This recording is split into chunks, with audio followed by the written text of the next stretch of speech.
Hello, everyone. Welcome back. My name is Jeff Mendelson, and this is the One Big Tip podcast. I got a story for you.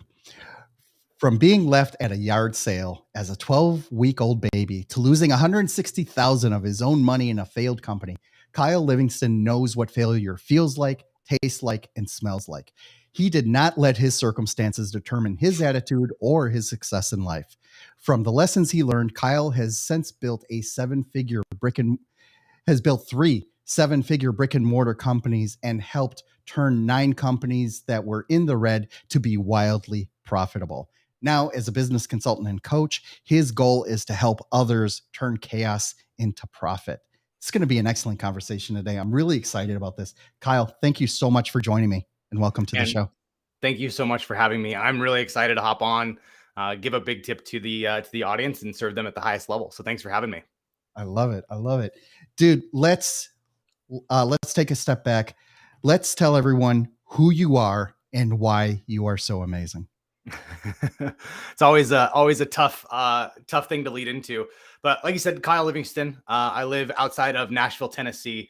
And my expertise is really gamifying business and going into specifically online companies, finding hidden cash, finding little pockets of money that we can pull out for the owner, and then really focusing on getting the owner out of the day-to-day operations of the business so they can focus on, the freedom that they wanted. That's the reason they started their business, but they've actually turned it into a job. So we'd be really good at helping visionaries take their job that they've built for themselves and actually turn it into an enterprise. You know what's interesting about that is I have recognized that exact scenario in my trajectory as well, where I would do the bulk of the work. I would be the Superman being like, well, no one else is going to do it as good as I can. Right. And I would hire people just for them to disappoint me because I'm thinking that this one VA can do graphic design, can do content, can run paid ads, can do social, and can edit audio. Right. Yep. Doesn't happen. I can do all that, but I think my time is a little bit more valuable. Right. Yeah, so you're looking for a unicorn, as we call them. Unicorns, exactly. Or a Jeff, just find it. Or a Jeff. Typically the Jeffs own the businesses. Mm-hmm. That's exactly right. And you know something? My big revelation for this was, I was used to putting in, anywhere from 9 to 12 hours a day, 5 days a week, getting the stuff done. And then when you go on vacation or you try to go someplace for 2 weeks in Europe, right, you realize that, you don't want to sit inside a hotel and try to run and do all this stuff. You're in a different time zone. You're in a totally different latitude. You want to start doing it. So I was able to get so much done in like 3 hours and delegate the rest that I was able to then go out, see the sites and, do whatever. And then when you come back, you fall back into that old routine, where you're taking the 9 to 12 hours to do that kind of stuff. Basically, what we're talking about here is, a lot of it is delegation, but there's also some really big mindset shit that needs to happen here. Oh, yeah. Talk to me a little bit about, how you help people identify that. And, first of all, the first step in any treatment program, you got to admit it, right? Yeah. So how do you get them to admit it and then move on from there? To be honest, I think that's one of the hardest parts of working with visionaries and CEOs is getting them. The phrase I use is most business owners are like feral cats and they have to pee on everything. And it's like, realistically, we have a saying, it's Getmo, good enough to move on. And I'll sit there and have conversations. And typically we start out with figuring out what the business owner is really good at that's unique to the business owner or to the visionary. Like, what are the things that only you can do? Typically it's 3 to 5 things. And then I have the visionary CEO, whatever title you want to give them. I then have them go and spend a little bit of time watching themselves in that 9 to 12 hours a day through a time study, writing down all of the things that they do. And then at the end of the week, I have them go through and I have them highlight every single thing that did not fit their core 3 to 5 things that they should be doing. And that's really the first step for them to open their eyes of like, holy cow, I'm spending a lot of times doing things that I shouldn't be doing. And if I spent more time doing the things that I should be doing or that only I can do, there's literally a pot of gold at the end of the rainbow if I decide to actually move in that direction. So that's how I start opening that conversation. But they typically have a really hard time moving out of like the technician role, as I call it, to that producer role, someone who can come in and lead a team or lead a small army of VAs, especially when things start to get hectic, especially when things start to get stressful or expectations are unmet, right? When they wanted the unicorn to do 30 things and they only got 7 done, the visionary and integrator will tend to fall back into those patterns. And we have to place some type of a monetary goal for them of like, hey, if this task isn't worth 375 an hour or 575 or whatever their hourly rate is that they've determined for themselves, it's a must. You have to delegate it or you're not going to be able to grow.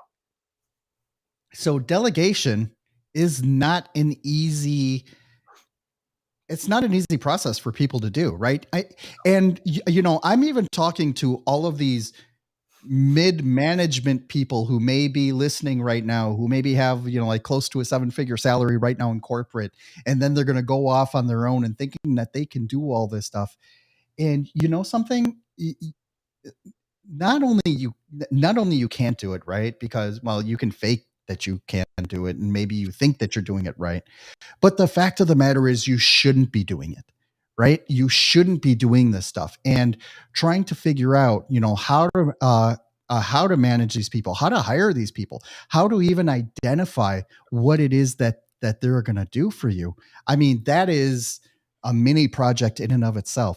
Let's Yeah. talk a little bit about that because, before we segue into the other parts, I want to make sure that we really dog this thing really well.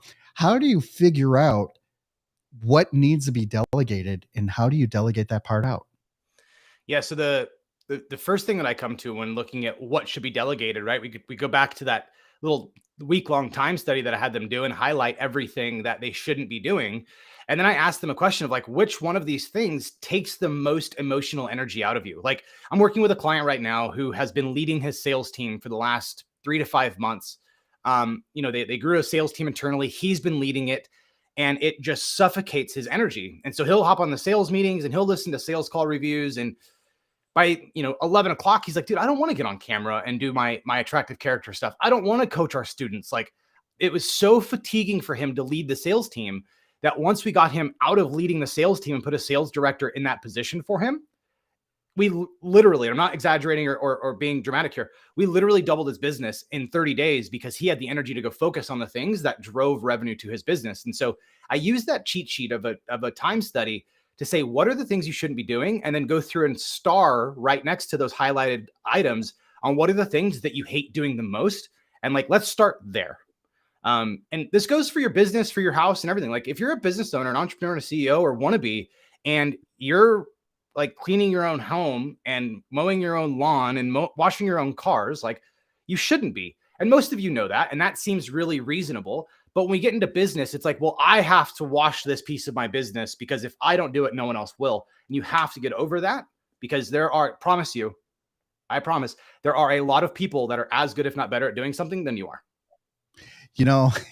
Just to drive that point home, when I first started this podcast, I was just like, something, how long could editing a 20-minute episode actually take? Right? 6.5 hours later, I was only halfway done through it. Yep. Right. And I didn't enjoy it. Right. And it was just listening to your own voice. It's like, oh my God, please shoot me now. It's the worst thing in the world. It's the worst thing in the world. Right. Then I went on to Fiverr and I found this guy in the UK who did it in a half an hour, and he did such a much better job than I could have ever have done. And it's not just that he did it faster, right? So, like, we all have the same tools, the Adobe Premiere, Adobe Audition, things like that. It's not that hard to figure those tools out. Sure. The thing is that this guy applied all of these different plugins to make my voice and my guest voice really pop. Right. And that's what they do with these episodes as well. And I went out and I'm like, well, wait a second. What if I go and download them? So I went out and I researched every one of these plugins. And it turns out the guy had $700 worth of plugins just to, that he was applying to my voice. Right. And each one of them has their own little settings. How do I know how many megahertz to set this or to set that? Right. And it was just like, oh my God. And this guy did it for under $50. And I'm like, dude, that was just a huge eye opener for me. And it just cleared the playing field. It's like, okay, now I can really start interviewing more people and start talking about, bigger and better things. So, direct to your point, even though you think you can do it, there's always someone who can do it better. So thank you so Always. much for that. Yeah. I, I want to shift this a little bit by talking about the chaos in your business, right? Because, a lot of us are really, running on some kind of adrenaline that's, pushing us forward, whether it's you got to get Yeah. it done by 4 o'clock in order to go pick up the kids, or you want to get away for the weekend, or you're constantly attached to that 6-inch device, in your hand. How do you help people, the next steps now that they've identified, yes, I have a problem, let's start implementing. What are the next steps for that? Um, it is different for everybody. But going back to our conversation we're having a minute ago, the main thing that you should be looking for, and I think the one big tip that I would give you is how can you create leverage, right? You get a big enough lever, you can move the world. And I think business ownership and running a business, we all got into this for a couple of reasons: freedom of time or freedom of financially, one of the two or both.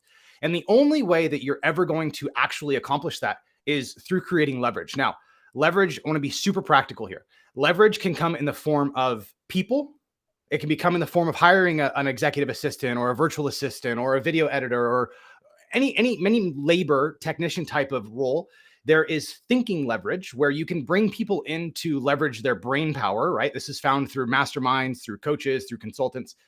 There's systematic leverage, where you can build out systems that do things for you. Like, we have a client right now that we're working with where they have about 150 new clients that they bring into them a month, and it's a fitness offer. And they have about 150 new clients that come in per month. And their coaches were doing everything manually, like literally counting line by line by line how many active students they had in the program. And we went in, systematized and automated that. And they literally went from spending 2 to 3 hours a week doing this manually to spending less than 30 minutes over the entire course of a month. And as a business owner, that's time, right? I no longer have to pay this person a salary for these 12 hours a month. I'm only paying them a salary for 30 minutes. And I get that 11 and a half hours back from them to push bigger projects forward, or to simply put that profit back into my pocket.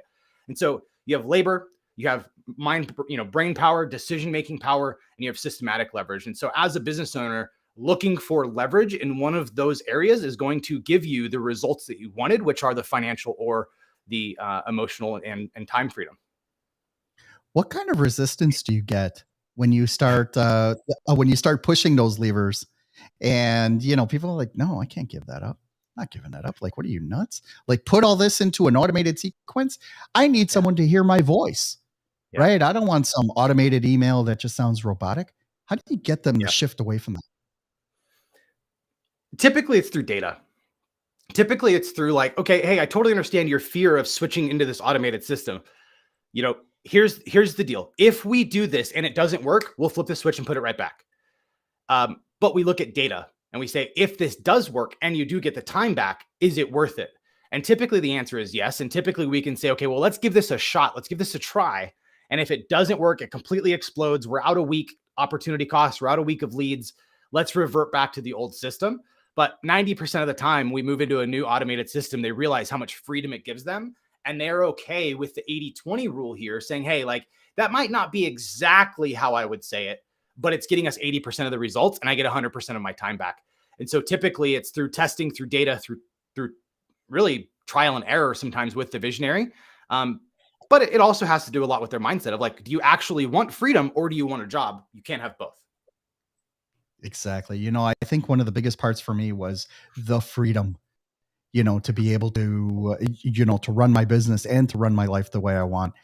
I tell people all the time now that I am certified unemployable at this point. That Same. just the thought of I drive past office parks on I-95 and I cringe. Right. Oh yeah. Just by driving past them, I'm like, oh my God, people actually inhabit that.